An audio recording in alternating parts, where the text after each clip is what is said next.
En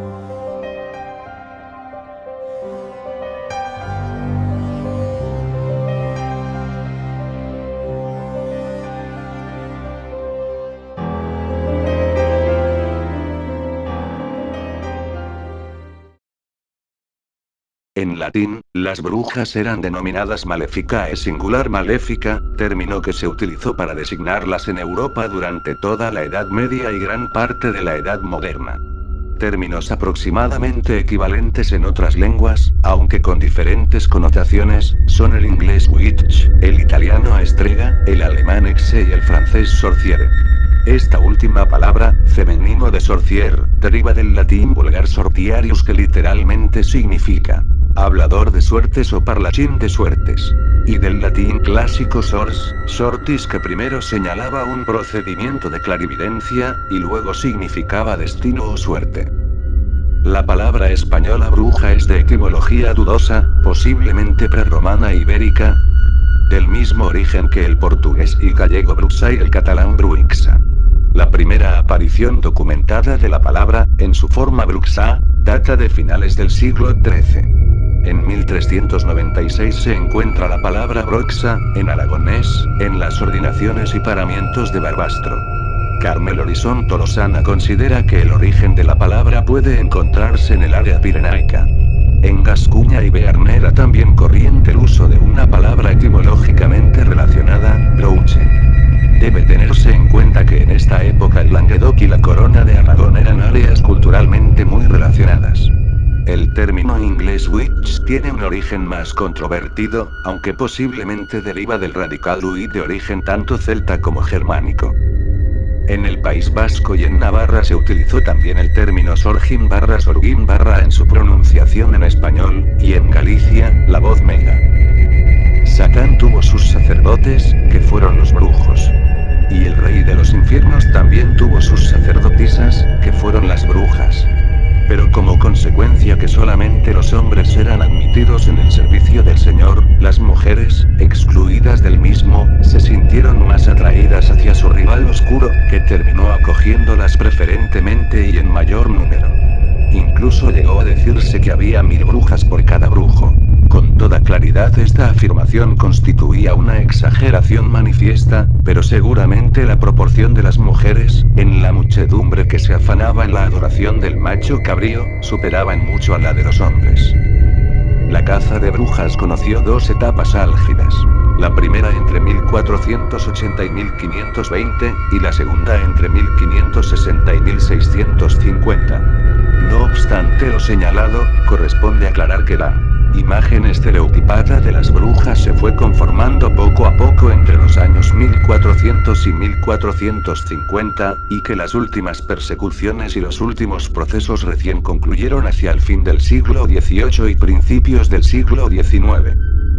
Historiadores e investigadores estiman hoy día que el número de víctimas se situó entre 50.000 y 100.000, contando tanto los condenados a la hoguera por los tribunales de la Inquisición como los condenados por la refier. Obviamente, nos estamos refiriendo a un número elevado de afectados en proporción a la población europea de la época. Y entre estos condenados a muerte, se estima que alrededor del 80% de las víctimas fueron mujeres. El 20% restante eran hombres, la mayoría catalogados como errantes, pobres y vagabundos, nómadas, judíos y homosexuales. Estas mujeres que fueron acusadas y condenadas y en algunos casos también su descendencia, sobre todo si se trataba de niñas, frecuentemente pertenecían a las clases populares, y entre ellas, solo una minoría hubieran podido ser catalogadas como enfermas mentales o como auténticas criminales. Este fue el caso por ejemplo de Catherine de Salles bajo el reinado de Luis XIV, culpable de homicidio. La mayoría de las condenadas en esos días, eran de todas las edades y condiciones, y de diversas confesiones religiosas, con frecuencia parteras o curanderas, pues los remedios de estas últimas se basaban en una farmacopea tradicional, consistente en brebajes y también en infusiones o decocciones de raíces y de hierbas, o sea lo que se conoce como fitoterapia. La población de entonces, esencialmente rural, No tenía otro recurso para intentar tratar algún mal que recurrir a estos procedimientos ancestrales, los que claro, a la consideración de personas más cultas daban que pensar en la magia y en la brujería. Un medio horrible y despiadado de saber a ciencia cierta si una mujer era una bruja, consistía en tirarla al agua con las manos y los pies atados, para así dificultar el nado. Como en teoría, una bruja era más liviana que el agua, si flotaba y no se ahogaba era rápidamente rescatada y quemada viva, mientras que si por el contrario la mujer se ahogaba, ello era prueba que había muerto inocente. Hans-Peter Duer, profesor de etnología de origen alemán, en su obra Nudité pour le mythe du processus de civilisation, estima que esta práctica tan chocante por la exhibición y la crueldad que provocaba, fue afortunadamente poco utilizada. Sin embargo, varios textos y dibujos reflejan que el procedimiento señalado se aplicó al menos varias decenas de años durante la Edad Media. Por lo general, las mujeres de clases privilegiadas escapaban a este tipo de acusaciones y de persecuciones, aun cuando un escándalo salpicara a un personaje importante en la corte, pero esa no fue la situación en el llamado caso de los venenos, episodio ocurrido en París entre 1670 y 1682, y que implicó la acusación y muerte de varias decenas de personas. Por su parte, Catalina de Medici no vaciló en utilizar este tipo de acosos y de procesos para eliminar a algunos personajes políticamente molestos, en oportunidad de ejercer las sucesivas regencias en nombre de sus hijos menores, entre 1559 y 1574.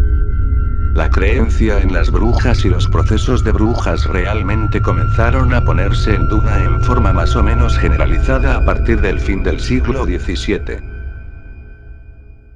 Bueno, mis queridos giratinarios.